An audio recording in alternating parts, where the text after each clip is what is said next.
Երբ 1999 թվականի հոկտեմբերի 27-ին Հայաստանի Հանրապետության ազգային ժողովի արխիվից հանեցին Վազգեն Սարգսյանի անձնական գործը, հետաքննողները հայտնաբերեցին մի փաստաթուղթ, որը չպետք է գոյություն ունենար։ Սա ձեռագիր նամակ էր, գրված 1998 թվականի մարտին, երբ Սպարապետը դեռ պաշտպանության նախարար չէր, երբ պատերազմը դեռ չէր ավարտվել, երբ նա դեռ չգիտեր, որ 5 տարի անց կդառնա վարչապետ։ Նամակը հասցեագրված էր մի կնոջ, որի անունը երբեք չի հնչել պաշտոնական կենսագրություններում, բայց որի լուսանկարը Վազգենը պահում էր իր գրասեղանի գաղտնի դարակում, ծածկված 2 շերտ թղթով։ Փաստաթղթի վերևում կարմիր մատիտով գրված էր մեկ բառ՝ չուղարկել։ Ինչու այս նամակը երբեք չի հասել հասցեատիրոջը։ Ինչ էր գրված այնտեղ, որ Սպարապետը վախեցավ ուղարկել։ Եվ ամենակարևորը, ով էր այդ կինը, որի համար Հայաստանի ամենահզոր մարդը գրում էր նամակներ, գիտենալով, որ երբեք չի ուղարկի դրանք։ Նրա անունը Լուսինե Մկրտչյան էր, եւ նա ապրում էր Երևանի Կոմիտասի պողոտայի մի հին շենքի 3-րդ հարկում, այնտեղ, որտեղ պատուհաններից երևում էր օպերայի թատրոնը։ Նրանք ծանոթացել էին 1986 թվականին, երբ Վազգենը դեռ պարզապես ճարտարապետ էր, երբ նրա անունը դեռ չէր արձագանքում Արցախի լեռներում, երբ նա դեռ չէր դարձել այն մարդը, ում համար ողջ ազգը պատրաստ էր կյանքը տալ։ Լուսինեն աշխատում էր Երևանի պետական համալսարանի գրադարանում, եւ Վազգենը գալիս էր այնտեղ ոչ թե գրքերի, այլ նրա համար։ Նրանք խոսում էին ժամերով, գրադարանի հին սրահում, որտեղ փոշոտ լույսը թափանցում էր բարձր պատուհաններից, եւ Լուսինեն պատմում էր Վազգենին Տումանյանի բանաստեղծությունների մասին, իսկ նա լսում էր այնպես, կարծես առաջին անգամ լսեր էր հայերեն խոսքը։ Բայց 1988 թվականին, երբ Արցախում սկսվեցին առաջին բախումները, երբ Վազգենը հասկացավ, որ պետք է ընտրություն անի, կամ սերը կամ պատերազմը, նա կանգ առավ Լուսինեի դռան առջև եւ ասաց նրան ինչ-որ բան, որից հետո Լուսինեն փակեց դուռը եւ երբեք այլևս չբացեց այն Սպարապետի համար։ Ինչ ասաց Վազգենը այդ օրը։ Ինչու կինը, որը սիրում էր նրան ավելի քան ինքն իրեն, որոշեց երբեք չտեսնել նրան։ Եվ ինչու Սպարապետը, որը կարող էր ունենալ ցանկացած կին Հայաստանում, որին առաջարկում էին ամուսնություններ նույնիսկ օտար երկրների դեսպանների դուստրերը, մնաց միայնակ մինչև իր վերջին օրը։ Այս հարցերի պատասխանները թաքնված են այն փաստաթղթերում, որոնք ազգային անվտանգության ծառայությունը դասակարգեց որպես խիստ գաղտնի եւ որոնք պետք է մնային փակ մինչև 2020 թվականը։ Բայց այսօր, 25 տարի անց Սպարապետի մահից, մենք ունենք հասանելիություն այդ արխիվներին, եւ այն, ինչ մենք հայտնաբերեցինք, փոխում է ամեն ինչ, ինչ մենք կարծում էինք, որ գիտենք Վազգեն Սարգսյանի մասին։ Պատկերացրեք, որ դուք ապրում եք 1991 թվականին, երբ Հայաստանը դեռ խորհրդային միության մաս է, երբ Արցախում ամեն օր մարդիկ են մահանում, երբ ողջ ազգը սպասում է մեկին, ով կարող է փրկել նրանց։ Եվ այդ մարդը, Վազգեն Սարգսյանը, գալիս է Երևան, ուղիղ առաջնագծից, իր համազգեստը դեռ փոշոտ է, նրա ձեռքերը դեռ դողում են ադրենալինից, եւ նա գնում է ոչ թե իր տուն, ոչ թե իր ծնողների մոտ, այլ Կոմիտասի պողոտա, այն շենքի դիմաց, որտեղ ապրում է Լուսինեն։ Նա կանգնում է փողոցում 3 ժամ անընդմեջ, նայում է 3-րդ հարկի պատուհանին, որտեղ լույսը վառված է, եւ գիտի, որ Լուսինեն տեսնում է նրան, բայց չի իջնում։ Սպարապետի անձնական վարորդը Արամ Խաչատրյանը, ով այսօր առաջին անգամ է համաձայնվել խոսել տեսախցիկի առջև, հիշում է այդ գիշերները։ Ավելի քան 30 անգամ նա տալավ Վազգենին այդ հասցեն, եւ ամեն անգամ Սպարապետը պարզապես կանգնում էր եւ սպասում էր, մինչեւ Լուսինեն անջատում էր լույսը։ Ինչու նա չէր բացում դուռը։ Ինչ էր Վազգենը արել, որ այդքան սիրված կինը դարձավ նրա համար անհասանելի։ Պատասխանը թաքնված է մի զրույցում, որը տեղի ունեցավ 1991 թվականի ապրիլի 12-ին Ստեփանակերտում, Սպարապետի շտաբում։ Այդ օրը Վազգենի մոտ եկավ նրա ամենամոտ ընկերը Վաչե Գասպարյանը, ով ծառայում էր որպես հետախուզության ղեկավար եւ ով գիտեր Սպարապետի բոլոր գաղտնիքները։ Վաչեն բերեց մի զեկույց, որը ստացել էր Երևանից, ԱԱԾ-ի աղբյուրներից։ Զեկույցում գրված է, որ ադրբեջանական հատուկ ծառայությունները հետևում են Լուսինե Մկրտչյանին, որ նրանք գիտեն նրա կապի մասին Վազգեն Սարգսյանի հետ, եւ որ նրանք պլանավորում են օգտագործել նրան որպես լծակ, Սպարապետին ճնշելու համար։ Զեկույցի վերջում կարմիր մարկերով նշված էր. առաջարկվում է անմիջապես դադարեցնել ցանկացած շփում օբյեկտի հետ։ Վաչե Գասպարյանը, ով մահացավ 1999 թվականին սրտի կաթվածից, թողել էր իր օրագրում մի գրառում այդ օրվա մասին։ Վազգենը կարդաց զեկույցը եւ լռեց։ Հետո վերցրեց Լուսինեի լուսանկարը իր գրասեղանից եւ դրեց այն ծրարի մեջ։ Այն ծրարը, որտեղ նա պահում էր իր կտակը։ Նա ասաց ինձ. «Եթե ինձ հետ ինչ-որ բան պատահի, Այս լուսանկարը պետք է այրվի, որpիսի ոչ ոք երբեք չիմանա նրա մասին։ Ես հարցրի ինչու, եւ նա պատասխանեց. որովհետեւ ես չեմ կարող նրան դարձնել թիրախ։ Սա էր պահը, երբ Վազգեն Սարգսյանը կատարեց ընտրություն, որը որոշեց նրա ողջ կյանքը։ Նա հասկացավ, որ եթե շարունակի տեսնել Լուսինեին, եթե ամուսնանա նրա հետ, եթե ունենա նրա հետ երեխաներ, ապա նա դարձնում է նրանց թիրախ։ Ոչ միայն ադրբեջանական հատուկ ծառայությունների, այլև բոլոր նրանց համար, ովքեր ուզում էին վնասել սպարապետին։ Եվ Վազգենը, ով իր կյանքում երբեք չէր վախեցել մահից, ով գնում էր առաջնագից առանց զրահաբաճկոնի, ով կանգնում էր բաց տեղում, երբ շուրջը հրետանի կրակ կար, այս մեկ անգամ վախեցավ։ Ոչ իր համար, այլ Լուսինեի համար։ Նա գիտեր, որ եթե նրանք միասին լինեն, ապա Լուսինեն կդառնա թույլ կետ, որը նրա թշնամիները կօգտագործեն, եւ Վազգենը չէր կարող թույլ տալ, որ այն կինը, ում նա սիրում էր ավելի, քան իր կյանքը, տառապի իր պատճառով։ 1991 թվականի ապրիլի 15-ին Վազգենը վերադարձավ Երևան եւ գնաց Լուսինեի տուն։ Այս անգամ նա բարձրացավ երրորդ հարկ եւ զանգեց դռանը։ Լուսինեն բացեց, եւ Վազգենը տեսավ, որ նա լացել է, նրա աչքերը կարմիր էին, նրա դեմքը այտուցած էր, եւ նա նայում էր սպարապետին այնպես, կարծես տեսնում էր ուրվական։ Վազգենը մտավ ներս, նստեց Լուսինեի դիմաց եւ սկսեց խոսել։ Նա խոսեց 30 րոպե անընդմեջ, եւ Լուսինեն լսում էր առանց ընդհատելու, առանց հարցեր տալու, պարզապես լսում էր։ Ինչ ասաց Վազգենը այդ 30 րոպեների ընթացքում, մենք չգիտենք ճշգրիտ, որովհետեւ նրանք երկուսն էլ միայնակ էին, եւ Լուսինեն երբեք չի խոսել այդ մասին։ Բայց մենք գիտենք, թե ինչ տեղի ունեցավ հետո։ Վազգենը ելավ բնակարանից, իջավ աստիճաններով, նստեց իր մեքենայի մեջ եւ ասաց վարորդին. «Արամ, այլևս երբեք չգանք այստեղ»։ Եվ նա իսկապես երբեք այլևս չգնաց այնտեղ։ Բայց պատմությունը չավարտվեց այնտեղ։ Լուսինե Մկրտչյանը, ով այդ օրվանից հետո դարձավ ամենամենակ կինը Հայաստանում, ով երբեք չամուսնացավ, ով երբեք չունեցավ երեխաներ, ով ապրեց իր կյանքը լուռ սպասելով, շարունակեց սիրել Վազգեն Սարգսյանին։ Նրա հարևանները, ովքեր այսօր համաձայնվեցին խոսել մեզ հետ, հիշում են, որ Լուսինեն ամեն օր լսում էր ռադիոն, սպասելով լուրերի սպարապետի մասին, որ նա պահում էր բոլոր թերթերը, որտեղ հիշատակվում էր Վազգենի անունը, որ նրա բնակարանի պատերին կախված էին Արցախի քարտեզներ, որտեղ նա նշում էր կարմիր կետերով այն վայրերը, որտեղ սպարապետը մարտնչում էր։ Եվ ամեն երեկո, երբ Երևանում մութ էր դառնում, Լուսինեն նստում էր իր պատուհանի մոտ եւ նայում էր դեպի օպերայի թատրոն, այնտեղ, որտեղ երբեմն անցնում էր Վազգենի մեքենան։ Եվ նա գիտեր, որ սպարապետը երբեք չի կանգնի, երբեք չի նայի վեր, երբեք չի տա նշան, բայց նա միևնույն է սպասում էր։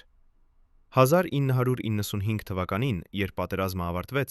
երբ Արցախը ազատագրվեց, երբ Վազգեն Սարգսյանը դարձավ ազգային հերոս, Լուսինեի ընկերուհիները սկսեցին նրան համոզել, որ այժմ ժամանակն է գնալ սպարապետի մոտ, որ այժմ պատերազմը ավարտված է եւ նրանք կարող են լինել միասին։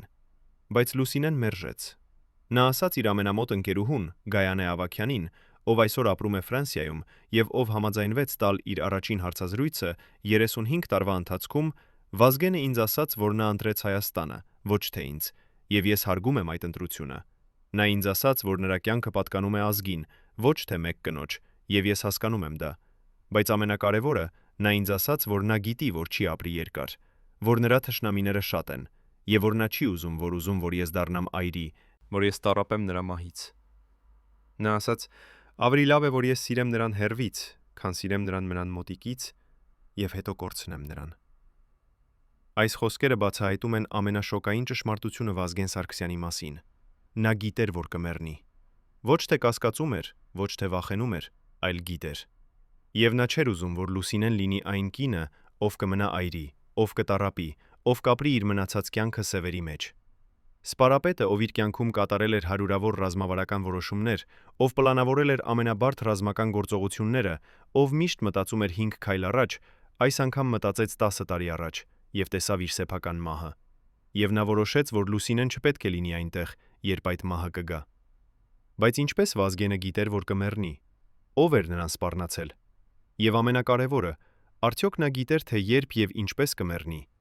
Այս հարցերի պատասխանները մեզ տանում են դեպի 1998 թվականը, երբ Վազգեն Սարգսյանը դարձավ պաշտպանության նախարար, երբ նա մտավ Հայաստանի քաղաքական էլիտա, երբ նա սկսեց տեսնել այն, ինչ տեսնում էին շատ քչերը՝ իշխանության իրական դեմքը։ 1998 թվականի հունվարին Վազգեն Սարգսյանը նշանակվեց պաշտպանության նախարար Լևոն Տեր-Պետրոսյանի կառավարությունում։ Սա էր պահը, երբ սպարապետը, ով մինչ այդ եղել էր միայն ռազմական հրամանատար, մտավ քաղաքական խաղի մի մեջ, եւ այն, ինչ նա տեսավ այնտեղ, ցնցեց նրան։ Նրա մոտ աշխատած նախկին օգնականներից մեկը, ով խնդրեց չհրապարակել իր անունը, հիշում է, որ Վազգենը վերադարձավ իր առաջին կառավարության նիստից եւ ասաց. «Ես մտա գազանների բույն»։ Ինչ տեսավ սպարապետը այդ նիստում, մենք կարող ենք միայն կռահել, բայց մենք գիտենք, որ այդ օրվանից հետո Վազգենը սկսեց վարվել այլ կերպ։ Նա սկսեց ավելի զգույշ լինել, ավելի փակ, ավելի կասկածամիտ։ Նա սկսեց փոխել իր անձնական պահակները ամեն 2 ամիսը մեկ։ Նա սկսեց ստուգել իր ուտելիքը, նա սկսեց փոխել իր երթուղիները ամեն օր։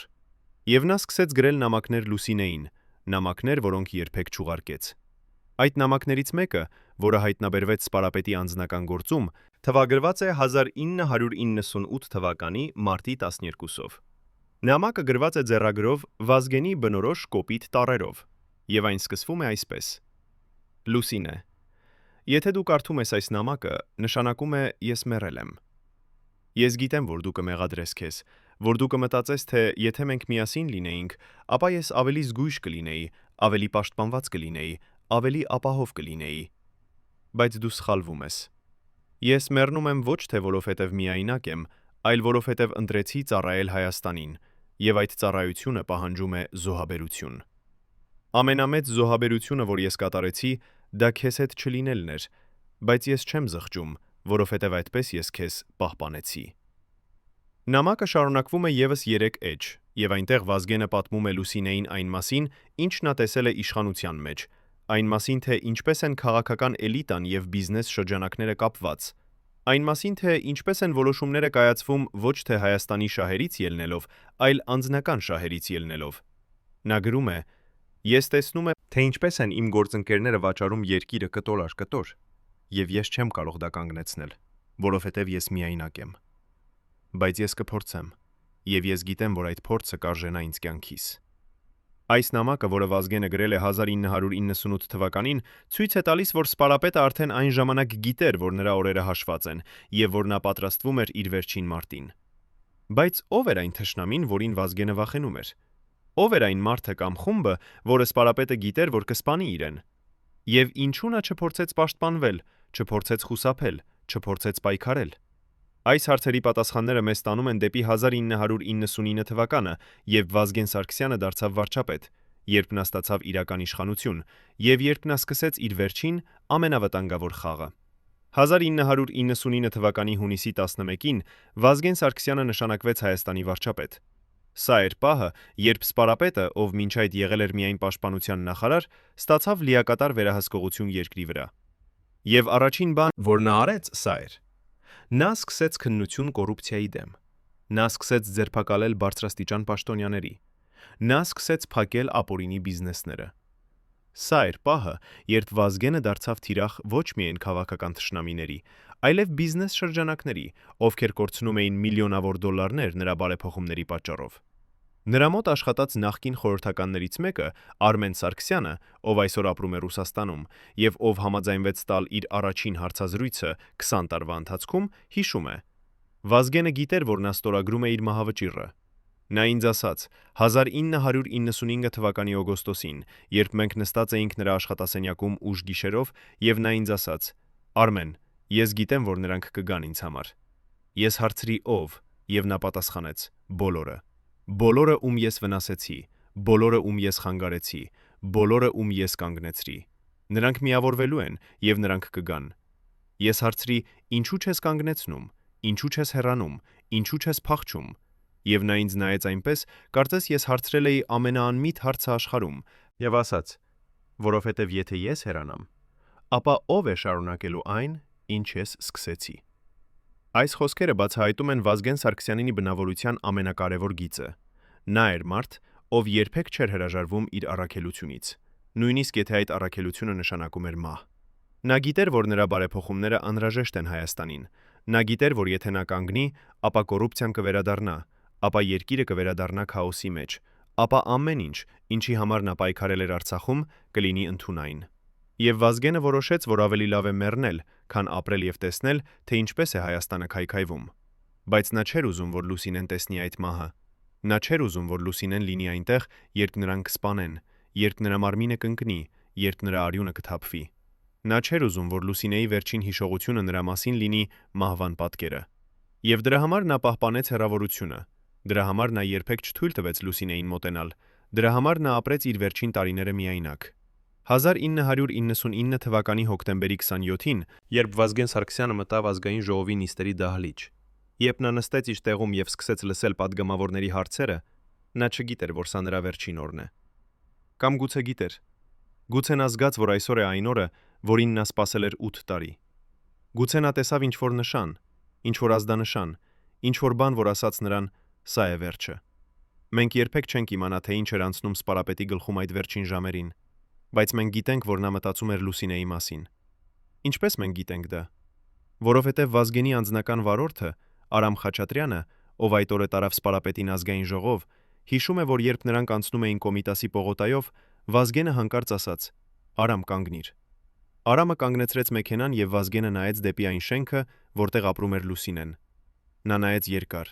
շատ երկար, եւ հետո ասաց. «Գնա»։ Սա էր վերջին անգամը, երբ Վազգեն Սարգսյանը տեսավ այն տունը, որտեղ ապրում էր կինը, ում նա սիրում էր ավելի, քան իր կյանքը։ 3 ժամ անց Սպարապետը մեռավ։ Նա մեռավ ազգային ժողովի դահլիճում։ Նա մեռավ այնտեղ, որտեղ նա փորձում էր փրկել Հայաստանը։ Նա մեռավ անելով այն, ինչ նա միշտ արել էր, ծառայելով իր ազգին։ Եվ երբ լուրը հասավ Լուսինեին, երբ նա լսեց ռադիոյից, որ Վազգենը մեռել է, նա չլաց, նա չգոչեց, նա չընկավ գետին։ Նա պարզապես նստեց իր պատուհանի մոտ եւ նայեց դեպի օպերայի թատրոն, այնտեղ, որտեղ այլևս երբեք չէր անցնելու Սպարապետի մեքենան։ Բայց պատմությունը չավարտվեց այնտեղ։ 1999 թվականի հոկտեմբերի 30-րդին, երբ Վազգեն Սարգսյանին թավեցին Եռաբլուրում, երբ ողջ Հայաստանը եկավ հրաժեշտ տալու Սպարապետին, Լուսինե Մկրտչյանը չեկավ։ Նա մնաց տանը, նա մնաց իր պատուհանի մոտ, եւ նա նայեց, թե ինչպես է ողջ քաղաքը սգում, թե ինչպես են մարդիկ լալիս, թե ինչպես են նրանք ասում, որ Հայաստանը կորցրեց իր ամենամեծ հերոսին։ Եվ Լուսինեն գիտեր, որ նա կորցրեց ավելին, քան հերոս։ Նա կորցրեց այն մարդուն, ով սիրեց նրան այնքան, որ հրաժարվեց նրանից, որպեսի պաշտպանի նրան։ Այսօր, 25 տարի անց, Լուսինե Մկրտչյանը դեռ ապրում է Կոմիտասի պողոտայի այդ նույն բնակարանում։ Նա երբեք չամուսնացավ։ Նա երբեք չունեցավ երեխաներ։ Նա երբեք չխոսեց հրապարակայնորեն Վազգենի մասին։ Բայց ամեն տարի հոկտեմբերի 27-ին նա գնում է Եռաբլուր։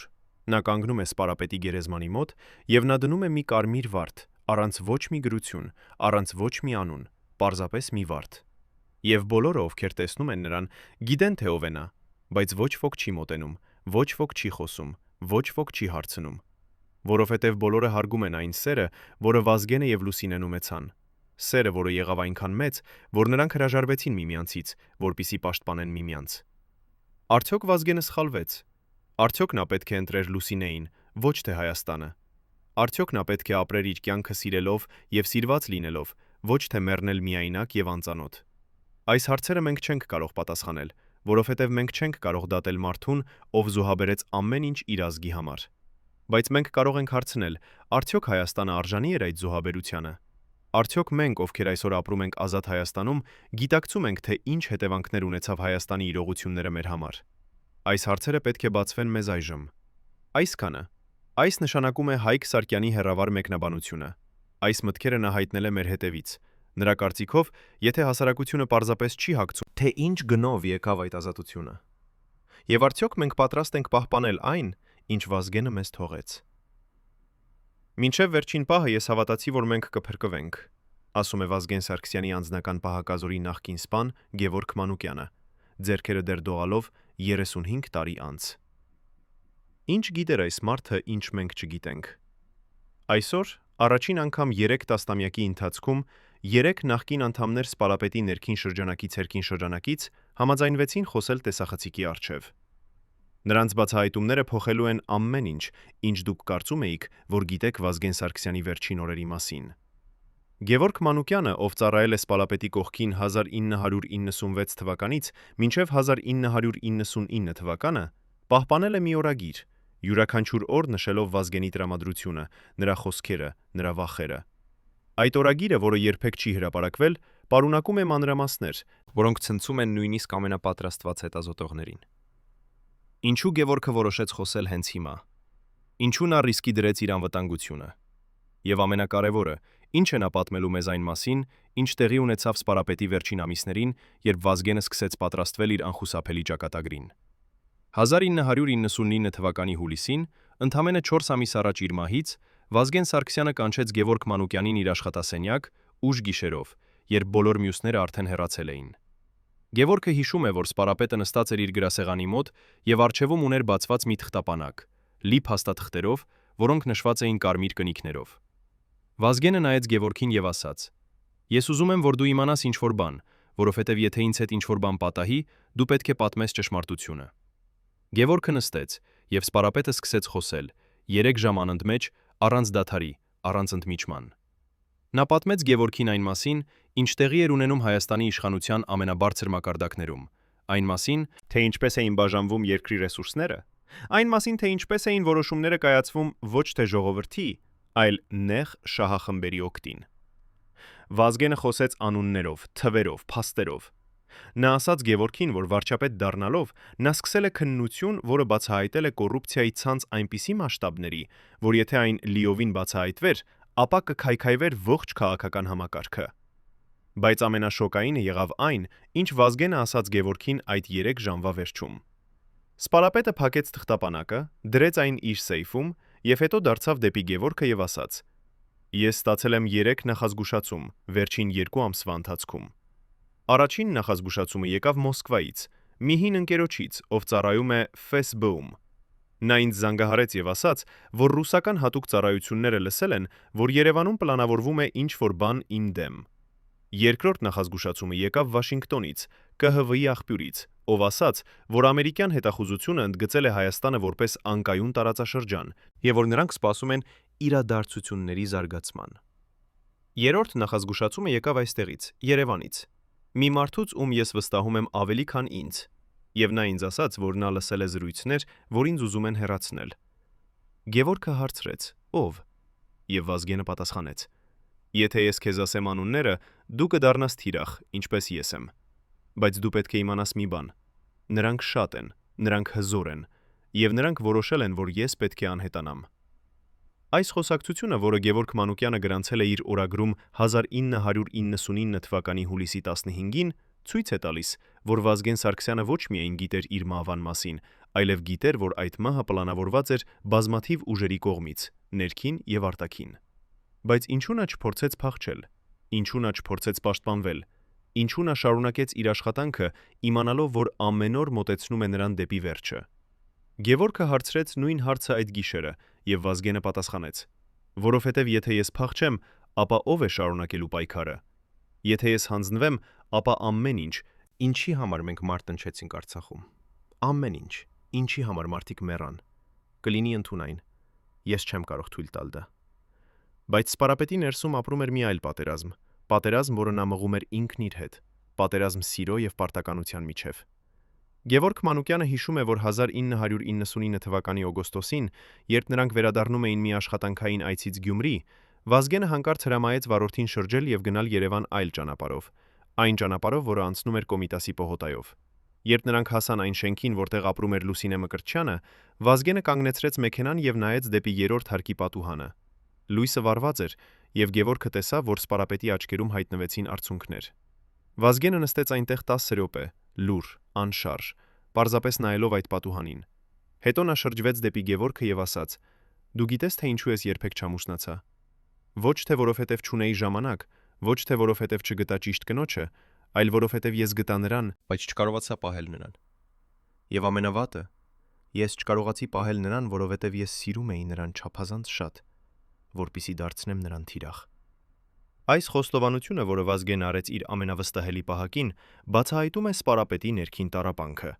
Տառապանքը մարդու, ով ստիպված էր ընտրել իր ազգի և իր սիրո միջև, և ով ընտրեց ազգը, գիտենալով, որ այդ ընտրությունը նշանակում է մենակություն և մահ։ Բայց Վազգենը չէր ուզում, որ Լուսինեն տեսնի այդ տառապանքը, չէր ուզում, որ նա իմանա, թե որքան ցավ է նա զգում ամեն օր, երբ արթնանում է միայնակ, երբ ընտրում է միայնակ, երբ մտածում է իր ապագայի մասին և տեսնում միայն մութը։ Դրա համար նա պահպանեց հեռավորությունը, թյունը, դրա համար նա երբեք չթույլ տվեց Լուսինեին մոտենալ, Դրա համար նա ապրեց իր վերջին տարիները որպես ամենամենակ մարդ Հայաստանում։ Բայց կար մեկը, ով տեսավ այդ տառապանքը, ով հասկացավ սպարապետի ցավը եւ ով որոշեց օգտագործել այդ ցավը որպես զենք։ Այդ մարդու անունը Կարեն Դեմիրճյան էր, ազգային ժողովի նախագահ, Վազգենի քաղաքական գործընկեր եւ ինչպես հետագայում պարզվեց, նրա ամենավտանգավոր թշնամին։ Գևորգ Մանուկյանը հիշում է, որ 1999 թվականի սեպտեմբերին Կարեն Դեմիրճյանը եկավ Վազգենի աշխատասենյակ առանց նախապես պայմանավորվելու, ինչը շատ անսովոր էր։ Նա խնդրեց Վազգենին խոսել մենակ, եւ Գևորգը, ով կանգնած էր դռան մոտ, լսեց նրանց զրույցի սկիզբը։ Կարենը ասաց Վազգենին. «Դու գիտես, որ մենք ունենք ընդհանուր թշնամիներ։ Դու գիտես, որ մենք պետք է միասին պայքարենք նրանց դեմ»։ Վազգենը պատասխանեց. «Ես գիտեմ, բայց ես նաև գիտեմ, որ դու ունես քո սեփական օրակարգը»։ Կարենը ծիծաղեց եւ ասաց. «Մենք բոլորս ունենք մեր օրակարգերը, Վազգեն, բայց հարցը այն է, ում օրակարգն է ավելի կարևոր Հայաստանի համար»։ Այդ զրույցից հետո Վազգենը դարձավ ավելի փակ, ավելի կասկածամիտ, ավելի մեկուսացած։ Նա սկսեց խուսափել Կարեն Դեմիրճյանից, սկսեց մերժել նրա հրավերները ընթրիքների, սկսեց չներկայանալ այն հանդիպումներին, որտեղ Կարենը էր։ Գևորգը հարցրեց Վազգենին ինչու, եւ սպարապետը պատասխանեց. «Որովհետեւ ես տեսնում եմ նրա աչքերում ինչ-որ բան, որը ինձ վախեցնում է։ Ես տեսնում եմ հանցագործության ցանկություն, տեսնում եմ իշխանության սով, տեսնում եմ մարդու, ով պատրաստ է անել ամեն ինչ հասնելու իր նպատակին»։ Այս խոսքերը, որոնք Վազգենը ասաց 1999 թվականի սեպտեմբերի 20-ին, ցույց են տալիս, որ սպարապետը գիտեր, որ Կարեն Դեմիրճյանը վտանգավոր է, բայց նա չգիտեր, թե որքան վտանգավոր։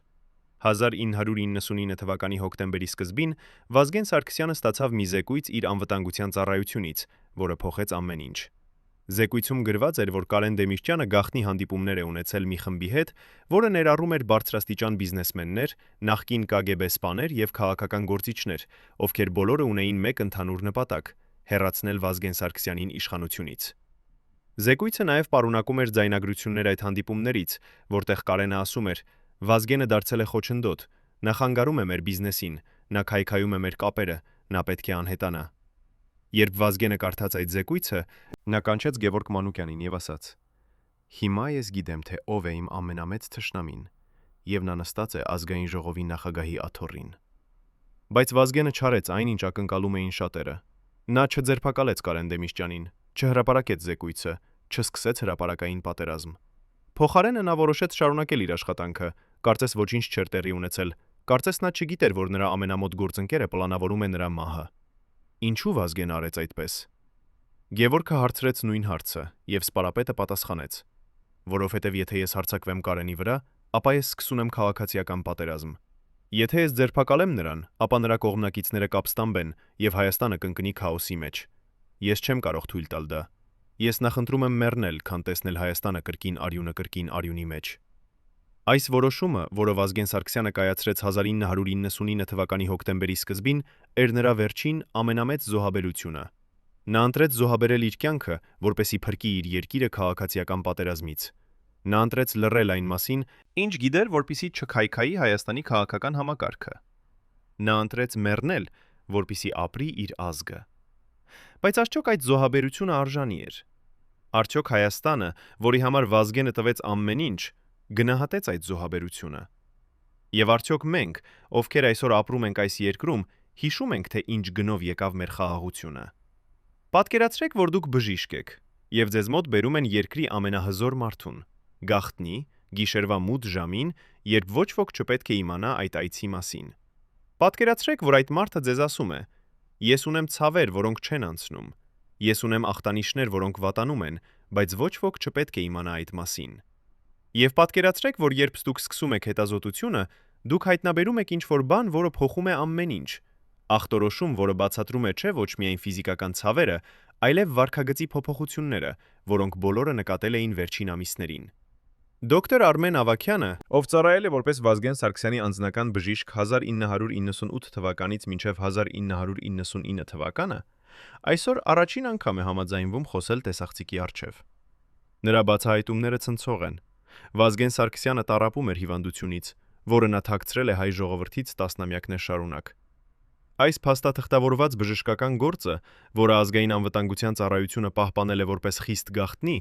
բացահայտում է ճշմարտություն, որը փոխում է ամեն ինչ, ինչ մենք կարծում էինք, որ գիտենք սպարապետի վերջին տարիների մասին։ Դոկտոր Ավագյանը հիշում է, որ 1998 թվականի դեկտեմբերին Վազգենը կանչեց իրեն իր տուն, ուշ գիշերով, երբ բոլորը քնած էին։ Երբ բժիշկը հասավ, նա տեսավ սպարապետին նստած իր սենյակում, գունատ, քրտնած, ձեռքերը սեղմած դեմքին։ Վազգենը ասաց. «Արմեն, ես ունեմ ցավեր գլխում, որոնք սկսվել են 3 ամիս առաջ, եւ դրանք ամեն օր ավելի ուժեղ են դառնում։ Ես ունեմ նաեւ տեսողության խնդիրներ, երբեմն ամեն ինչ մշուշոտ է դառնում։ Երբեմն ես տեսնում եմ կրկնակի պատկերներ։ Բայց ամենավատը, ես սկսել եմ մոռանալ բաներ, փոքր բաներ, բայց դա ինձ վախեցնում է»։ Դոկտոր Ավագյանը անմիջապես հասկացավ, որ սա լուրջ է, եւ նա պահանջեց անցկացնել լրիվ բժշկական հետազոտություն։ Բայց Վազգենը մերժեց։ Նա ասաց. «Ոչ մի հիվանդանոց, ոչ մի պաշտոնական հետազոտություն, ոչ մի գրառում բժշկական գործում։ Եթե մարդիկ իմանան, որ ես հիվանդ եմ, ապա ես կորցնում եմ իմ ուժը, կորցնում եմ իմ հեղինակությունը, եւ իմ թշնամիները կօգտագործեն դա իմ դեմ»։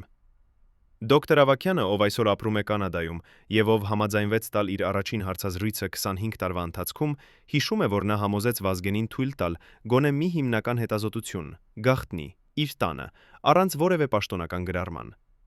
Հետազոտությունը տևեց 3 ժամ, եւ արդյունքները եղան ցնցող։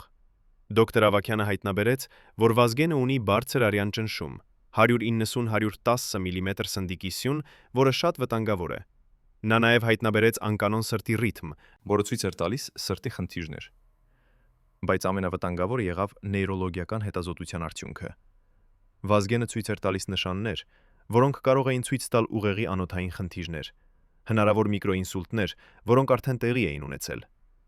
Դոկտոր Ավագյանը ասաց Վազգենին. «Դու պետք է անմիջապես սկսես բուժում։ Դու պետք է հանգստանաս։ Դու պետք է դադարեցնես այդ ծանր աշխատանքը։ Այլապես դու ռիսկի ես դնում լուրջ բարդություններ, ներառյալ ինսուլտ կամ սրտի կաթված»։ Բայց Վազգենը մերժեց։ Նա ասաց դոկտոր Ավագյանին. «Ես չեմ կարող դադարեցնել իմ աշխատանքը։ Ես չեմ կարող հանգստանալ։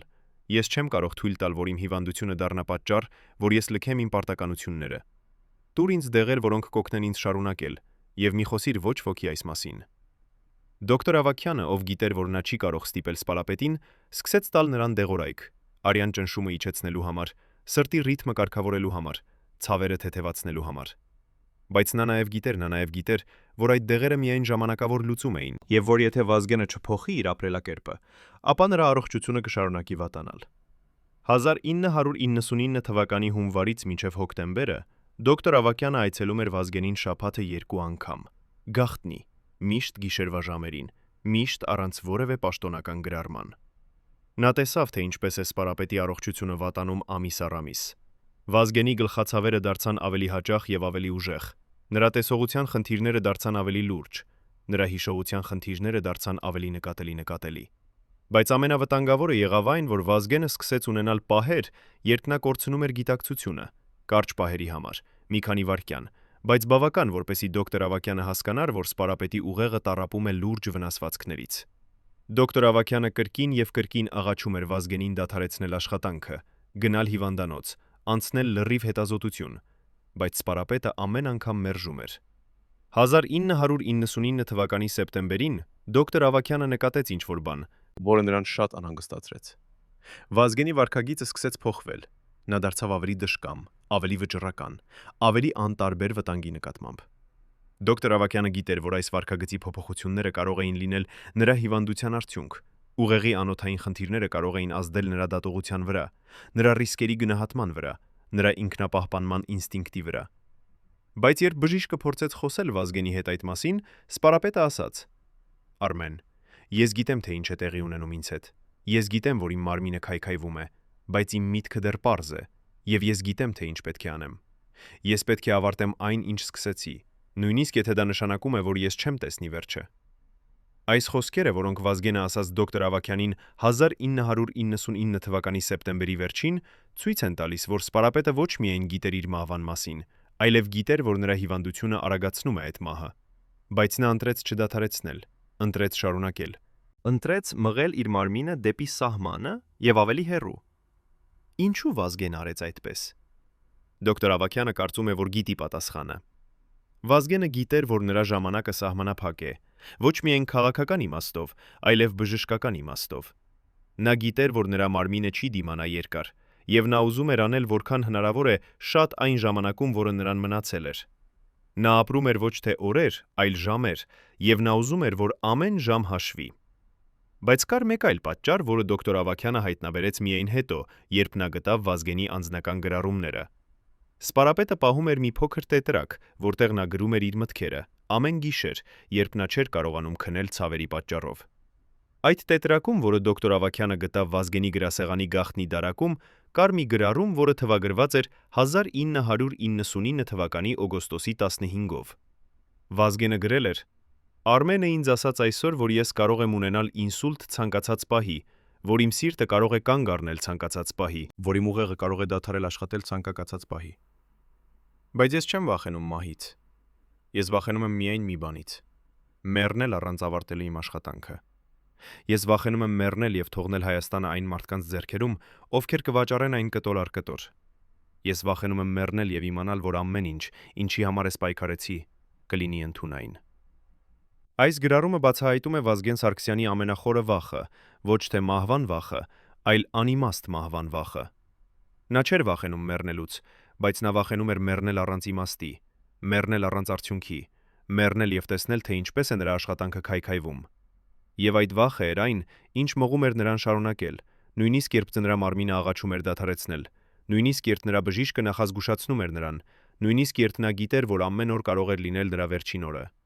Դոկտոր Ավագյանը հիշում է, որ 1999 թվականի հոկտեմբերի 26-ին, մեկ օր առաջ Վազգենի մահից, նա վերջին անգամ տեսավ Սպարապետին։ Վազգենը կանչեց նրան իր տուն, ուշ գիշերով, եւ երբ բժիշկը հասավ, նա տեսավ, որ Սպարապետը շատ վատ է զգում։ Նրա դեմքը գունատ էր, նրա ձեռքերը դողում էին, նրա շնչառությունը դժվար էր։ Դոկտոր Ավագյանը անմիջապես ստուգեց նրա արյան ճնշումը եւ տեսավ, որ այն հասել էր 200-110 մմ սնդիկի սյուն, կրիտիկական մակարդակ։ Նա ասաց Վազգենին.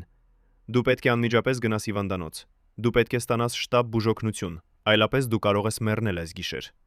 Բայց Վազգենը մերժեց։ Նա ասաց. «Ոչ, ես չեմ կարող գնալ հիվանդանոց։ Ես ունեմ կարևոր նիստ վաղը ազգային ժողովում։ Ես պետք է լինեմ այնտեղ։ Տուր ինձ դեղեր, որոնք կօգնեն ինձ անցնել այս գիշերը, եւ վաղը ես կլինեմ լավ»։ Դոկտոր Ավագյանը, ով գիտեր, որ նա չի կարող ստիպել Վազգենին, տվեց նրան ամենաուժեղ դեղերը, որոնք ուներ՝ արյան ճնշումը արագ իջեցնելու համար, սրտի ռիթմը կայունացնելու համար, ցավերը թեթևացնելու համար։ Բայց նա նաև ասաց Վազգենին. «Ես աղաչում եմ քեզ, Վազգեն, մի գնա այդ նիստին վաղը։ Քո մարմինը չի դիմանա այդ սթրեսը։ Եթե դու գնաս, դու կարող ես ունենալ ինսուլտ կամ սրտի կաթված ուղիղ այնտեղ»։ Վազգենը նայեց դոկտոր Ավագյանին եւ ասաց. «Արմեն, ես գնալու եմ այդ նիստին, եւ ես գնալու եմ անել այն, ինչ պետք է անեմ։ Եթե ես մեռնեմ այնտեղ, ապա գոնե ես մեռնում եմ անելով իմ պարտականությունը»։ Այս խոսքերը, որոնք Վազգենը ասաց դոկտոր Ավագյանին 1999 թվականի հոկտեմբերի 26-ին, եղան նրա վերջին խոսքերը իր բժշկին։ Հաջորդ օրը, հոկտեմբերի 27-ին, Վազգեն Սարգսյանը գնաց ազգային ժողով, եւ նա երբեք չվերադարձավ։ Դոկտոր Ավագյանը, ով լսեց լուրը Սպարապետի մահվան մասին, իմացավ, որ նա կորցրեց ոչ միայն իր հիվանդին, այլև մի մարդու, ում նա հարգում էր ավելի, քան ցանկացած այլ մարդու։ Բայց նա նաև իմացավ ինչ-որ բան, որը նրան տանջում է մինչև այսօր։ Արդյոք Վազգենի հիվանդությունը նպաստեց նրա մահին։ Արդյոք, եթե Սպարապետը ավելի առողջ լիներ, նա կարող էր արձագանքել ավելի արագ, կարող էր պաշտպանվել, կարող էր փրկվել։ Այս հարցերը դոկտոր Ավագյանը երբեք չի կարողանա պատասխանել, բայց նա գիտի մի բան. Վազգեն Սարգսյանը մեռավ անելով այն, ինչ նա միշտ արել էր, ծառայելով իր ազգին, նույնիսկ երբ նրա մարմինը աղաչում էր դադարեցնել։ Արդյոք Վազգենի հիվանդությունը պետք է հրապարակվեր։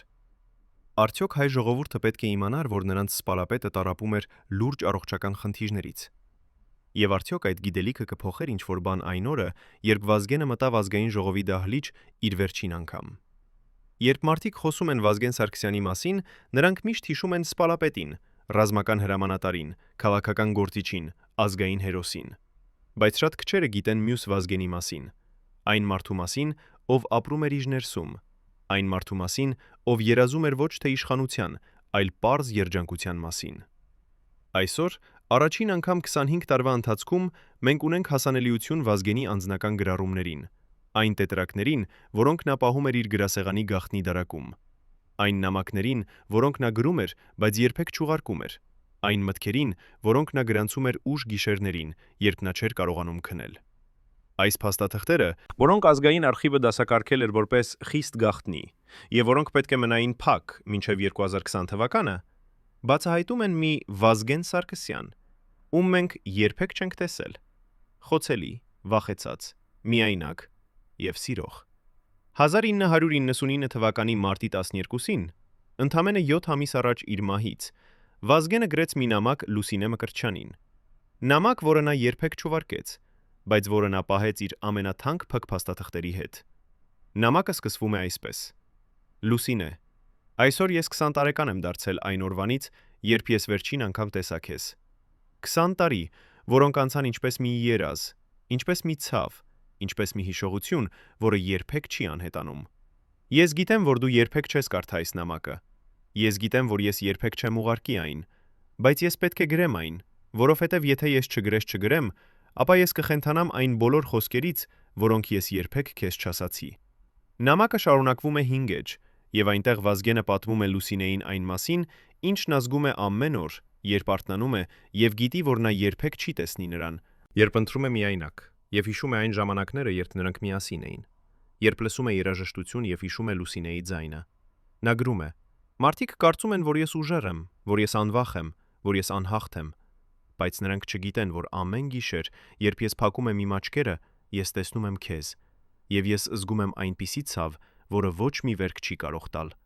Նրանք չգիտեն, որ իմ ամենամեծ վախը ոչ թե մահն է, այլ մեռնելը առանց քեզ տեսնելու վերջին անգամ։ Այս խոսքերը, որոնք Վազգենը գրեց 1999 թվականի մարտին, ցույց են տալիս, որ սպարապետի ներսում ապրում էր մի ցավ, որը նա երբեք չցույց տվեց արտաքին աշխարհին։ Նա ապրում էր կրկնակի կյանք։ Հրապարակային կյանքում նա էր ուժեղ, վճռական, անվախ, բայց մասնավոր կյանքում նա էր խոցելի, վախեցած, միայնակ։ Եվ այդ կրկնակի կյանքը տանջում էր նրան ավելի քան ցանկացած ֆիզիկական ցավ, ավելի քան ցանկացած քաղաքական պատերազմ, ավելի քան ցանկացած թշնամի։ Բայց Վազգենը չէր ուզում, որ Լուսինեն իմանա այդ ցավի մասին։ Նա չէր ուզում, որ նա զգա մեղավորություն, չէր ուզում, որ նա տառապի։ Չէր ուզում, որ նա մտածի, թե եթե նրանք միասին լինեին, ապա Վազգենը ավելի երջանիկ կլիներ։ Դրա համար նա երբեք չուղարկեց այդ նամակները։ Դրա համար նա երբեք չթույլ տվեց Լուսինեին տեսնել իր իրական զգացմունքները։ Դրա համար նա ապրեց իր վերջին տարիները որպես կիսով չափ մարդ, հրապարակում ուժեղ, բայց ներսում քայքայված։ 1999 թվականի հոկտեմբերի 26-ին, մեկ օր առաջ իր մահից, Վազգենը գրեց իր վերջին գրառումը իր անձնական տետրակում։ Գրառումը կարճ է, միայն 3 նախադասություն, բայց այդ 3 նախադասությունը ամփոփում են սպարապետի ողջ կյանքը։ Վազգենը գրեց. Վաղը ես գնում եմ ազգային ժողով, եւ ես գիտեմ, որ ինչ-որ բան տեղի է ունենալու։ Ես չգիտեմ ինչ, բայց ես զգում եմ այն։ Եթե ես չվերադառնամ, ես ուզում եմ, որ Լուսինեն իմանա, որ նա եղավ իմ կյանքի միակ իրական սերը, եւ որ ամեն ինչ, ինչ ես արեցի նաեւ նրա համար։ Այս վերջին խոսքերը, որոնք Վազգենը գրեց իր կյանքի վերջին գիշերը, բացահայտում են նրա ամենախորը ճշմարտությունը։ Նա երբեք չմոռացավ Լուսինեին, նա երբեք չդադարեց սիրել նրան։ Եվ նա երբեք չզղջաց իր ընտրությունից, նույնիսկ եթե այդ ընտրությունը նշանակեց մենակություն եւ ցավ։ Վազգենը ընտրեց ծառայել իր ազգին, բայց նա երբեք չմոռացավ այն կնոջը, ում նա զոհաբերեց այդ ծառայության համար։ Արդյոք Լուսինեն երբևէ կարդաց այդ նամակները։ Արդյոք նա երբևէ իմացավ, թե որքան Վազգենը սիրում էր նրան մինչև վերջ։ Եվ արդյոք այդ գիտելիքը կփոխեր ինչ-որ բան նրա համար։ Կդարձներ նրա ցավը ավելի թեթև, թե ավելի ծանր։ Առաջին անգամ 35 տարվա ընթացքում այն մարդը, ով պատասխանատու էր Վազգեն Սարգսյանի անձնական անվտանգության համար, համաձայնվեց խոսել տեսախցիկի առջև։ Նրա անունը Գագիկ Ծառուկյան է, եւ նա ծառայել է որպես սպարապետի անմիջական պահակազորի հրամանատար 1996 թվականից մինչև այն ողբերգական օրը։ Այն, ինչ նա պատմելու է մեզ այսօր, կփոխի ամեն ինչ, ինչ մենք կարծում էինք, որ գիտենք հոկտեմբերի 27-ի մասին։ Գագիկը պահպանել է մի փաստաթուղթ, Վազգենի վերջին գրավոր հրահանգը, որը տրվել է նրան 1999 թվականի հոկտեմբերի 26-ին, մեկ օր առաջ կատարումից։ Այդ հրահանգում սպարապետը գրել է ինչ-որ բան, որը ցնցում է նույնիսկ ամենապատրաստված հետազոտողներին։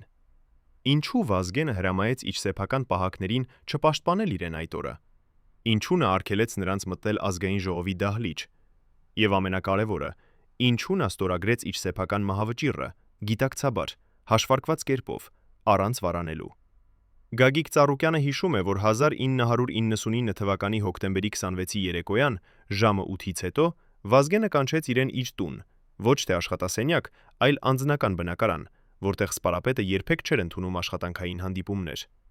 Երբ Գագիկը հասավ, նա տեսավ, որ Վազգենը նստած է իր ննջասենյակում, միայնակ, առանց օգնականների, առանց խորհրդականների, առանց ոչիրի, առանց ոչ ոքի։ Սպարապետը ձեռքին ուներ մի թերթ, սպիտակ, մաքուր, եւ նա սկսեց գրել, դանդաղ, ուշադիր, ամեն բառ կշռելով։ Նա գրեց 10 րոպե, եւ երբ ավարտեց, նա տվեց այդ թերթը Գագիկին եւ ասաց. «Կարդա սա, եւ հետո ես բացատրելու եմ քեզ, թե ինչ պետք է անես»։ Գագիկը վերցրեց թերթը եւ սկսեց կարդալ։ Այնտեղ գրված էր. «Ես, Վազգեն Սարգսյան, Հայաստանի Հանրապետության վարչապետ, այս հրահանգով հրամայում եմ իմ անձնական պահակազորին հետևյալը. Վաղը 1999 թվականի հոկտեմբերի 27-ին, երբ ես գնալու եմ ազգային ժողովի նիստ, դուք չպետք է ուղեկցեք ինձ դահլիճի ներսում։ Դուք պետք է մնաք շենքի մուտքում եւ չմտնեք նիստերի սրահ, անկախ նրանից, թե ինչ է տեղի ունենում այնտեղ։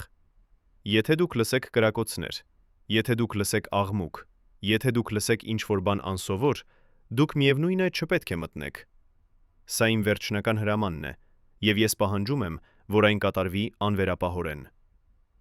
Գագիկը կարդաց այդ խոսքերը, եւ նա չհավատաց իր աչքերին։ Նա նայեց Վազգենին եւ ասաց. «Պարոն Սարգսյան,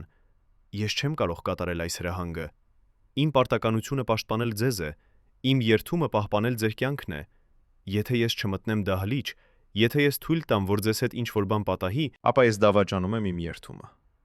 Բայց Վազգենը շարժեց գլուխը եւ ասաց. «Ոչ, Գագիկ, դու չես դավաճանում քո երդումը։ Դու կատարում ես իմ հրամանը, եւ դա է քո պարտականությունը։ Ես գիտեմ, որ դու չես հասկանում հիմա, բայց շուտով դու կհասկանաս։ Ես խնդրում եմ քեզ, վստահիր ինձ վերջին անգամ»։ Այս խոսակցությունը, որը Գագիկ Ծառուկյանը հիշում է բառ առ բառ, բացահայտում է Վազգեն Սարգսյանի վերջին ամենավտանգավոր ռազմավարությունը։ Նա ոչ միայն գիտեր, որ դավադրությունը տեղի է ունենալու, ոչ միայն թույլ տվեց դրան տեղի ունենալ, այլև ակտիվորեն ապահովեց, որ այն տեղի ունենա առանց միջամտության։ Ինչու Վազգենը արեց այդպես։ Գագիկը հարցրեց նույն հարցը այդ երեկոյան, եւ սպալապետը պատասխանեց. «Որովհետև եթե իմ պահակները մտնեն եւ կանխեն հարձակումը, ապա ամեն ինչ կմնա գաղտնի։ Մարդիկ երբեք չեն իմանա, թե ովքեր էին իրականում դավադիժները, երբեք չեն տեսնի նրանց իրական դեմքերը, երբեք չեն հասկանա, թե որքան խորն է կոռուպցիան մեր իշխանության մեջ։ Բայց եթե հարձակումը տեղի ունենա, եթե նրանք սպանեն ինձ հրապարակայինորեն, ազգային ժողովում, ողջ երկրի աչքի առաջ, ապա ճշմարտությունը չի կարող թաքնվել։ Ապա մարդիկ կարթնանան, կհարցնեն, կպահանջեն պատասխաններ»։ Այս բացատրությունը ցույց է տալիս, որ Վազգենը մտածում էր ոչ թե իր անձնական փրկության մասին, այլ ազգային արթնացման մասին։ Նա ուզում էր, որ իր մահը դառնա այնպիսի իրադարձություն, որը անհնար է անտեսել, անհնար է թաքցնել, անհնար է մոռանալ։ Նա ուզում էր, որ հայ ժողովուրդը տեսնի իր սեփական աչքերով, թե ինչ է տեղի ունենում իշխանության ամենաբարձր մակարդակներում, թե ինչպես են քաղաքական էլիտան եւ հանցավոր խմբերը միավորված, թե ինչպես են նրանք պատրաստ սպանել նույնիսկ ազգային հերոսին, պահպանելու իրենց շահերը։ Եվ Վազգենը գիտեր, որ միակ ճանապարհը այդ ճշմարտությունը բացահայտելու համար զոհաբերել իր սեփական կյանքը։ Գագիկ Ծառուկյանը, ով այսօր ապրում է Ավստրալիայում եւ ով 35 տարի տանջվել է մեղավորության զգացումով, հիշում է, որ նա փորձեց վերջին անգամ համոզել Վազգենին փոխել իր որոշումը։ Նա ասաց. «Պարոն Սարգսյան, ես աղաչում եմ ձեզ, մի արեք սա։ Մենք կարող ենք գտնել այլ ճանապարհ։ Մենք կարող ենք բացահայտել ճշմարտությունը առանց ձեր զոհաբերության։ Հայաստանը կարիք ունի ձեզ կենթանի, ոչ թե մեռած»։ Բայց Վազգենը դարձավ դեպի Գագիկը, եւ նրա աչքերում Գագիկը տեսավ ինչ-որ բան, որը նրան ստիպեց լռել՝ վճռականություն, խաղաղություն, ընդունում։ Սպարապետը ասաց. «Գագիկ, ես ապրել եմ 48 տարի, եւ այդ 48 տարիների ընթացքում ես արել եմ շատ բաներ, լավ եւ վատ, ճիշտ եւ սխալ։ Բայց վաղը ես գնալու եմ անել մի բան, որը կլինի իմ կյանքի ամենակարևոր գործը։ Ես գնալու եմ տալ հայ ժողովրդին մի նվեր, ճշմարտությունը, եւ այդ նվերը արժե ցանկացած գին»։ Հաջորդ օրը հոկտեմբերի 27-ին Գագիկ Ծառուկյանը կատարեց Վազգենի հրահանգը։ Երբ սպարապետը մտավ ազգային ժողովի շենք, Գագիկը եւ նրա մարդիկը մնացին մուտքում, ինչպես հրամայված էր։ Երբ նրանք լսեցին կրակոցները, երբ նրանք լսեցին աղմուկը, երբ նրանք լսեցին խուճապը, նրանք չշարժվեցին։ Նրանք կանգնեցին իրենց տեղերում, արցունքներ թափելով, ատամներ կրճտելով, բռունցքներ սեղմելով, բայց չշարժվեցին,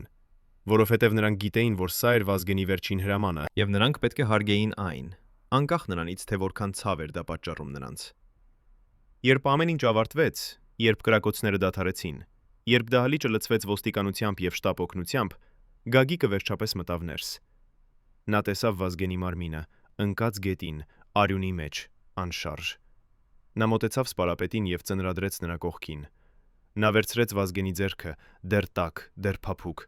եւ նա սկսեց լալ, առաջին անգամ իր կյանքում, առաջին անգամ որպես զինվոր, առաջին անգամ որպես մարդ։ Նա լաց եղավ, որովհետև հասկացավ, որ նա կորցրեց ոչ միայն իր հրամանատարին, այլև մի մարդու, ում նա հարգում էր ավելի քան ցանկացած այլ մարդու։ Բայց Գագիկը նաև գտավ ինչ-որ բան այդ օրը, ինչ-որ բան, որը Վազգենը թողել էր նրա համար։ Սպարապետի ներքին գրպանում կար մի փոքր ծրար, կնքված, հասցեագրված Գագիկ Ծառուկյանին։ Գագիկը բացեց ծրարը եւ գտավ մի նամակ, գրված Վազգենի ձեռքով, թվագրված հոկտեմբերի 26։ Նամակում գրված էր. Գագիկ, եթե դու կարդում ես այս նամակը, նշանակում է ամեն ինչ տեղի ունեցավ այնպես, ինչպես ես պլանավորել էի։ Ես գիտեմ, որ դու զգում ես մեղավորություն։ Ես գիտեմ, որ դու մեղադրում ես քեզ, որ դու չպաշտպանեցիր ինձ։ Բայց ես ուզում եմ, որ դու իմանաս, դու արեցիր ճիշտ բանը։ Դու կատարեցիր իմ հրամանը, եւ դրանով դու օգնեցիր ինձ կատարել իմ վերջին առաքելությունը։ Մի զգա մեղավորություն, Գագիկ, փոխարենը զգա հպարտություն, որովհետև դու եղար մասը ինչ-որ բանի, որը փոխելու է Հայաստանը։ Այս նամակը, որը Գագիկ Ծառուկյանը պահպանել է 35 տարի, որպես իր ամենաթանկ գանձը, բացահայտում է Վազգեն Սարգսյանի վերջին մտքերը։ Նա մտածում էր ոչ թե իր մասին, այլ այն մարդկանց մասին, ովքեր մնում էին, այն մարդկանց մասին, ովքեր պետք է ապրեին իր զոհաբերության հետ, այն մարդկանց մասին, ովքեր պետք է շարունակեին նրա պայքարը։ Նա ուզում էր, որ նրանք իմանան, որ նրա մահը չէր պարտություն, այլ հաղթանակ, հաղթանակ ճշմարտության, հաղթանակ արդարության, հաղթանակ լույսի մութի դեմ։ Բայց ամենաշոկայինը այն էր, ինչ Գագիկը հայտնաբերեց նամակի վերջում։ Վազգենը գրել էր. «Եվ Գագիկ, ես ունեմ վերջին խնդրանք քեզ համար։ Այս նամակի հետ դու կգտնես մի բանալի։ Այդ բանալին բացում է իմ տան գրասեղանի գաղտնի դարակը։ Այնտեղ դու կգտնես մի տետրակ, իմ անձնական գրառումները, իմ մտքերը, իմ զգացմունքները։ Ես ուզում եմ, որ դու տաս այդ տետրակը Լուսինե Մկրտչյանին։ Միայն նրան, ոչ ոք ուրիշին։ Նա ապրում է Կոմիտասի Պողոտայի 53 համարի շենքում, 3-րդ հարկ, բնակարան 12։ Ասա նրան, որ ես սիրել եմ նրան մինչև վերջ, որ ես երբեք չմոռացա նրան, որ իմ վերջին մտքերը եղան նրա մասին։ Եվ ասա նրան, որ ես ներում եմ նրան այն ցավի համար, որը ես պատճառեցի նրան»։ Այս վերջին խնդրանքը, որը Վազգենը արեց Գագիկին, բացահայտում է սպարապետի ամենախորը ցավը։ Նույնիսկ իր կյանքի վերջին պահերին, նույնիսկ երբ նա պատրաստվում էր մեռնել իր երկրի համար, նա մտածում էր Լուսինեի մասին։ Նա ուզում էր, որ նա իմանա, որ նա երբեք չդադարեց սիրել նրան, որ նա երբեք չզղջաց իր զգացմունքների համար, որ նա միայն զղջաց, որ չկարողացավ լինել նրա հետ։ Եվ Վազգենը ուզում է, որ Լուսինեն ունենա նրա վերջին խոսքերը, ոչ թե որպես հրապարակային ֆիգուր, այլ որպես մարդ, որպես սիրահար, որպես այն մարդը, ով նա իսկապես էր։ Գագիկ Ծառուկյանը կատարեց Վազգենի վերջին խնդրանքը։ Նա գնաց սպարապետի տուն, գտավ գաղտնի դարակը, վերցրեց տետրակը եւ տարավ այն Լուսինե Մկրտչյանին։ Երբ Լուսինեն բացեց դուռը եւ տեսավ Գագիկին արցունքներով, ձեռքերում տետրակով, նա անմիջապես հասկացավ, թե ինչ է տեղի ունեցել։ Նա վերցրեց տետրակը, բայց նա չասաց ոչինչ։ Նա պարզապես կանգնեց այնտեղ, պահելով այն տետրակը, որը պարունակում էր Վազգենի ամենաինտիմ մտքերը, եւ նա սկսեց լալ, լուռ, առանց ձայնի, առանց շարժման, պարզապես արցունքներ թափելով։ Ինչ կար այդ տետրակում։ Ինչ գրել էր Վազգենը այնտեղ իր վերջին օրերին։ Եվ ամենակարևորը, ինչ արեց Լուսինեն այդ տետրակով։ Պահպանեց այն, թե ոչնչացրեց, կարդաց այն, թե թաքցրեց առանց բացելու։ Երբ մարդիկ խոսում են Վազգեն Սարգսյանի մասին, նրանք միշտ հիշում են սպարապետին, զինվորին, հրամանատարին, քաղաքական գործիչին։ Բայց շատ քչերը գիտեն այն Վազգենի մասին, ով գրում էր բանաստեղծություններ ուշ գիշերներին, երբ նա չէր կարողանում քնել։ Ով նկարում էր պատկերներ իր անձնական տետրակում, երբ նա ուզում էր արտահայտել այն զգացմունքները, որոնք նա չէր կարող ասել բառերով։ Այսօր, առաջին անգամ 35 տարվա ընթացքում, մենք ունենք հասանելիություն այդ տետրակին, այն տետրակին, որը Վազգենը թողեց Լուսինե Մկրտչյանին,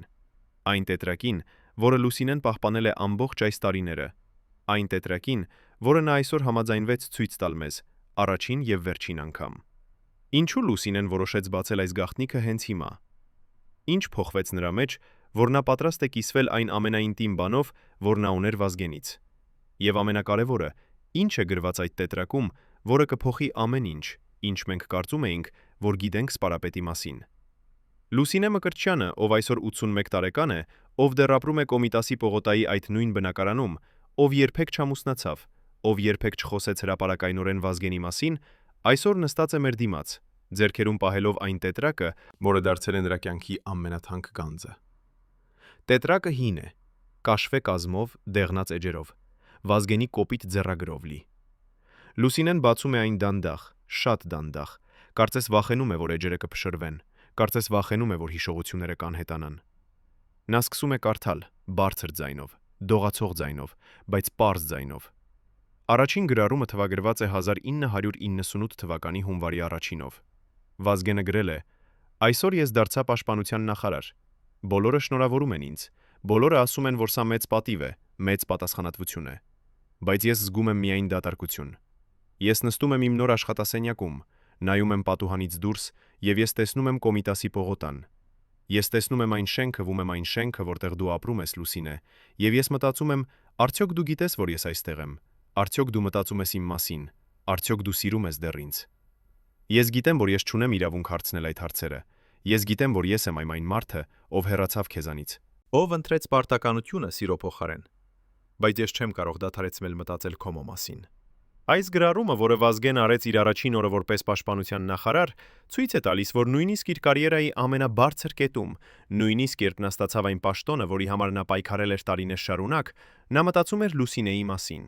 Նա չէր կարող վայելել իր հաջողությունը, չէր կարող զգալ հպարտություն, չէր կարող լինել երջանիկ, որովհետև նա գիտեր, որ այն ամենակարևոր բանը նրա կյանքում, Լուսինեն, չէր այնտեղ նրա հետ։ Լուսինեն շարունակում է կարդալ, եւ նրա ձայնը դառնում է ավելի դողացող։ Հաջորդ գրառումը թվագրված է 1998 թվականի մայիսի 12-ով։ Վազգենը գրել է. «Այսօր ես տեսա քեզ, Լուսինե։ Դու քայլում էիր Աբովյան փողոցով, դու ուներ կապույտ զգեստ, դու ուներ գիրք քո ձեռքում։ Ես նստած էի իմ մեքենայի մեջ, եւ ես տեսա քեզ անցնելիս։ Դու չտեսար ինձ, դու չգիտեիր, որ ես այնտեղ էի, դու պարզապես քայլում էիր, հանգիստ, գեղեցիկ, անմիջական։ Ես ուզում էի իջնել մեքենայից, ուզում էի վազել քեզ մոտ։ Ուզում էի ասել քեզ, որ ես սիրում եմ քեզ, որ ես երբեք չդադարեցի սիրել քեզ։ Բայց ես չարեցի դա։ Ես նստեցի իմ մեքենայի մեջ եւ դիտեցի, թե ինչպես ես դու հեռանում, թե ինչպես ես դու անհետանում բազմության մեջ, թե ինչպես ես դու դառնում հիշողություն կրկին»։ Այս գրառումը ցույց է տալիս, որ Վազգենը շարունակում էր հետևել Լուսինեին, հեռվից, գաղտնի, առանց նրա իմացության։ Նա չէր կարող մոտենալ նրան, չէր կարող խոսել նրա հետ, բայց նա չէր կարող նաև դադարեցնել մտածել նրա մասին, չէր կարող դադարեցնել սիրել նրան։ Եվ այդ սերը տանջում էր նրան ամեն օր, ամեն ժամ, ամեն րոպե։ Լուսինեն կարդում է հաջորդ գրառումները, մեկը մյուսի հետևից, եւ մենք լսում ենք Վազգեն Սարգսյանի ներքին ձայնը, այն ձայնը, որը նա երբեք չցույց տվեց արտաքին աշխարհին։ Մենք լսում ենք նրա ցավը, նրա միայնությունը, նրա կարոտը։ Մենք լսում ենք, թե ինչպես է նա պայքարում ամեն օր իր պարտականության եւ իր սիրո միջև, թե ինչպես է նա ընտրում ամեն անգամ պարտականությունը, բայց երբեք չմոռանում սերը։ 1999 թվականի հունիսի 11-ին, երբ Վազգենը դարձավ վարչապետ, նա գրեց. «Այսօր ես հասա ամենաբարձր կետին, որին մի հայ քաղաքական գործիչ կարող է հասնել։ Ես եմ վարչապետը։ Ես եմ այն մարդը, ով վերահսկում է երկիրը, ով կայացնում է որոշումները, ով ունի իշխանությունը։ Բայց ես զգում եմ ինձ ամենաանիշխան մարդը աշխարհում, որովհետև ես գիտեմ, որ ես չունեմ այն մեկ բանը, որը իսկապես կարևոր է՝ սերը։ Ես չունեմ քունեմ քեզ, Լուսինե, եւ առանց քեզ ամբողջ այս իշխանությունը, ամբողջ այս պատիվը, ամբողջ այս հաջողությունը ոչինչ է»։ Այս խոստովանությունը, որը Վազգենը արեց իր կյանքի ամենահաջող օրը, բացահայտում է նրա ամենախորը ճշմարտությունը։ Նա երբեք չէր երջանիկ, երբեք չէր գոհ, երբեք չէր լրիվ, որովհետև նա գիտեր, որ նա կորցրել էր այն ամենակարևոր բանը իր կյանքում, եւ այդ կորուստը հետապնդում էր նրան մինչև վերջ։ Վերջին գրառումը թվագրված է 1999 թվականի հոկտեմբերի 26-ով, եթով մեկ օր առաջ Վազգենի մահից։ Լուսինեն կարդում է այն դողացող ձայնով, արցունքներ թափելով, բայց շարունակում է կարդալ։ Վազգենը գրել է. «Լուսինե, սա իմ վերջին գրառումն է քեզ համար։ Վաղը ես գնալու եմ ազգային ժողով, Եվ ես գիտեմ, որ ես չեմ վերադառնա։ Ես գիտեմ, որ նրանք գալու են ինձ համար, եւ ես թույլ եմ տալու նրանց գալ։ Ոչ թե որովհետև ես վախկոտ եմ, ոչ թե որովհետև ես հանձնվել եմ, այլ որովհետև սա միակ ճանապարհն է բացահայտելու ճշմարտությունը, միակ ճանապարհն է արթնացնելու մեր ժողովրդին, միակ ճանապարհն է փրկելու Հայաստանը։ Բայց նախքան ես գնամ, ես ուզում եմ ասել քեզ ինչ-որ բան, որը ես երբեք չասացի քեզ։ Ես սիրում եմ քեզ։ Ես սիրել եմ քեզ 20 տարի, ես սիրում եմ քեզ այսօր, եւ ես կսիրեմ քեզ հավերժ։ Դու եղար իմ կյանքի միակ իրական սերը, միակ իրական երջանկությունը, միակ իրական իմաստը։ Եվ եթե ես կարողանայի վերադառնալ ժամանակում, եթե ես կարողանայի փոխել իմ ընտրությունները, ես կընտրեի քեզ։ Ես կընտրեի քեզ 1000 անգամ, միլիոն անգամ, անվերջ անգամներ։ Բայց ես չեմ կարող վերադառնալ, ես չեմ կարող փոխել անցյալը, ես կարող եմ միայն ապրել այժմ եւ մեռնել վաղը։ Եվ երբ ես մեռնեմ, ես ուզում եմ, որ դու իմանաս, որ իմ վերջին մտքերը կլինեն քո մասին, որ իմ վերջին խոսքերը կլինեն քո անունը, որ իմ վերջին զգացմունքը կլինի սերը դեպի քեզ։ Ներիր ինձ, Լուսինե, ներիր ինձ այն ցավի համար, որը ես պատճառեցի քեզ։ Ներիր ինձ այն տարիների համար, որոնք մենք կորցրինք։ Ներիր ինձ այն կյանքի համար, որը մենք երբեք չունեցանք։ Եվ եթե կա հետ կյանք, եթե կա տեղ, որտեղ հոգիները հանդիպում են, ես կսպասեմ քեզ այնտեղ։ Ես կսպասեմ քեզ հավերժ։ Լուսինեն ավարտում է կարդալը եւ նա փակում է տետրակը։ Նա նստում է լուռ, երկար, շատ երկար, պահելով այն տետրակը, որը պարունակում է Վազգենի ամենաինտիմ մտքերը, նրա ամենախորը զգացմունքները, նրա ամենավերջին խոսքերը։ Հետո նա նայում է մեզ եւ ասում է. Ես պահպանեցի այս տետրակը 35 տարի։ Ես կարդացի այն հազարավոր անգամներ։ Ես արցունքներ թափեցի այն ամեն էջի նրա։ Թափեցի այն ամեն էջի վրա։ Բայց ես երբեք չցույց տվեցի այն ոչ ոքի, որովհետև սա էր մեր գաղտնիքը, Վազգենի եւ իմ, մեր սերը, մեր ցավը, մեր պատմությունը։ Բայց այսօր ես որոշեցի ցույց տալ այն ձեզ, որովհետև ես կարծում եմ, որ Հայաստանը պետք է իմանա ճշմարտությունը։ Ոչ միայն ճշմարտությունը Սպարապետի մասին որպես քաղաքական գործիչ, այլև ճշմարտությունը Վազգենի մասին որպես մարդ, որպես սիրահար, որպես այն մարդը, ով զոհաբերեց ամեն ինչ իր երկրի համար, ներառյալ իր սեփական երջանկությունը։ Այս խոսքերը, որոնք Լուսինե Մկրտչյանը ասում է առաջին անգամ հրապարակայնորեն, բացահայտում են նրա ամենախորը ցավը եւ նրա ամենամեծ զոհաբերությունը։ Նա ապրել է 35 տարի, պահելով այս գաղտնիքը, պահելով այս սերը, պահելով այս հիշողությունը։ Նա երբեք չամուսնացավ, երբեք չունեցավ երեխաներ, երբեք չփորձեց գտնել այլ սեր, որովհետև նա գիտեր, որ չկա այլ սեր, որը կարող է համեմատվել այն սիրո հետ, որը նա ուներ Վազգենի հետ։ Եվ նա ապրեց իր կյանքը որպես կիսով չափ մարդ, ինչպես Վազգենը, միայնակ, տառապող, բայց երբեք չզղջացող։ Արդյոք Լուսինեն ճիշտ արեց, պահպանելով այս գաղտնիքը 35 տարի։ Արդյոք Հայաստանը արժանի էր իմանալու այս ճշմարտությունը ավելի վաղ։ Եվ ամենակարևորը, ինչ փոխվելու է այժմ, երբ մենք գիտենք Վազգեն Սարգսյանի իրական պատմությունը,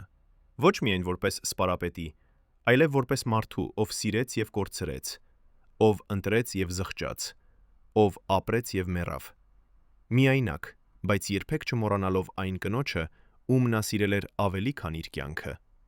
1999 թվականի հոկտեմբերի 27-ից հետո Հայաստանը փոխվեց։ Երկիրը ընկավ քաոսի մեջ։ Քաղաքական ճգնաժամ, տնտեսական անկում, սոցիալական անկայունություն։ Կարեն Դեմիրճյանը, ով նույնպես զոհվեց այդ օրը, դարձավ ազգային հերոս։ Նրա իրական դերը դավադրության մեջ երբեք չբացահայտվեց լիովին։ Այն մարդիկ, ովքեր կազմակերպել էին հարձակումը, Նաիրի Հունանյանը եւ նրա խումբը, ձերբակալվեցին, դատապարտվեցին։ Բայց շատերը հավատում են, որ իրական կազմակերպիչները երբեք չբացահայտվեցին, որ նրանք դեռ ազատ են, որ նրանք դեռ իշխանության մեջ են։ Լուսինե Մկրտչյանը շարունակեց ապրել իր բնակարանում Կոմիտասի պողոտայում։ Նա երբեք չխոսեց հրապարակայնորեն Վազգենի մասին մինչև այսօր։ Նա ապրեց լուռ, միայնակ, պահպանելով իր հիշողությունները, պահպանելով իր սերը, պահպանելով իր ցավը։ Ամեն տարի, հոկտեմբերի 27-ին, նա գնում է Եռաբլուր եւ դնում մի կարմիր վարդ Վազգենի գերեզմանի վրա։ Եվ ամեն տարի մարդիկ տեսնում են նրան եւ հարգում են նրա լռությունը։ Գագիկ Ծառուկյանը, Սամվել Բաբայանը, Դավիթ Շահնազարյանը, դոկտոր Արմեն Ավագյանը, բոլոր այն մարդիկ, ովքեր ծառայել են Վազգեն Սարգսյանին, ովքեր գիտեին նրա գաղտնիքները, ովքեր պահպանեցին նրա վստահությունը, ապրեցին իրենց կյանքերը տարած այդ բեռը։ Նրանք երբեք չխոսեցին հրապարակայնորեն մինչև այսօր։ երբ նրանք որոշեցին, որ ժամանակն է եկել բացահայտելու ճշմարտությունը։ Բայց ամենակարևոր հարցը մնում է անպատասխան։ Արդյոք Վազգեն Սարգսյանի զոհաբերությունը արժանի էր։ Արդյոք նրա մահը փոխեց ինչ-որ բան Հայաստանում։ Արդյոք հայ ժողովուրդը արթնացավ, ինչպես Սպարապետը հուսով էր։ Թե նրա մահը եղավ պարզապես ևս մեկ ողբերգություն մեր պատմության մեջ, ողբերգություն, որը մենք հիշում ենք, բայց որից մենք չենք սովորել։ Գուցե պատասխանը կախված է մեզանից, այն մարդկանցից, ովքեր այսօր ապրում են Հայաստանում, ովքեր վայելում են այն ազատությունը, որի համար Վազգենը պայքարեց, ովքեր ունեն այն հնարավորությունները, որոնք նա ստեղծեց։ Գուցե պատասխանը կախված է նրանից, թե արդյոք մենք շարունակելու ենք նրա պայքարը։ Արդյոք մենք պահպանելու ենք այն արժեքները, որոնց համար նա զոհվեց։ Արգատեսությունը, որը նա հաղթեց, հաղթահարելու է մեր ազգային գործոններից մեկը։ Թյոք մենք կառուցելու ենք այն Հայաստանը, որի մասին նա երազում էր։ Վազգեն Սարգսյանը մեռավ միայնակ, առանց ընտանիքի, առանց երեխաների, առանց ժառանգորդների, բայց նա թողեց մեզ ինչ-որ բան ավելի արժեքավոր, քան արյուն կամ անուն։ Նա թողեց մեզ օրինակ, թողեց մեզ դաս, թողեց մեզ մարտահրավեր։ Նա ցույց տվեց մեզ, որ իրական հերոսությունը ոչ թե հաղթելն է, այլ զոհաբերելը, ոչ թե վերցնելն է, այլ տալը, ոչ թե ապրելն է, այլ ճիշտ մեռնելը։ Եվ գուցե վերջապես պատասխանը կախված է Լուսինե Մկրտչյանից, այն կնոջից, ով սիրեց Վազգենին ավելի, քան ցանկացած ոք,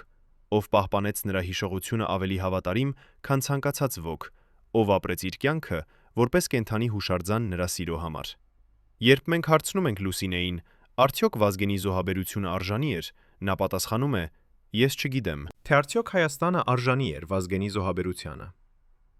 Բայց ես գիտեմ մի բան. Վազգենը հավատում էր, որ արժանի էր, եւ այդ հավատքը բավական էր նրա համար։ Նա ապրեց եւ մեռավ այդ հավատքով, եւ ես հարգում եմ դա։ Եվ եթե դուք հարցնում եք ինձ, արդյոք ես զղջում եմ, որ սիրեցի նրան, արդյոք ես զղջում եմ, որ կորցրի նրան, արդյոք ես զղջում եմ, որ ապրեցի իմ կյանքը միայնակ նրա համար, ապա պատասխանը ոչ։ Ես երբեք չեմ զղջա, որովհետև սիրել Վազգեն Սարգսյանին եղավ իմ կյանքի ամենամեծ պատիվը, ամենամեծ երջանկությունը, ամենամեծ իմաստը։ Հարգելի հեռուստադիտողներ, եթե դուք հետևեցիք այս ողբերգական պատմությանը մինչև վերջ, գրեք մեկնաբանություններում, որ քաղաքից եք դուք։ Մեզ համար կարևոր է իմանալ, թե որտեղ է Վազգեն Սարգսյանը դեռ հիշվում։ Եվ բաժանորդագրվեք ալիքին, չբաց թողնելու ճշմարտությունը պատմության կուռքերի մասին։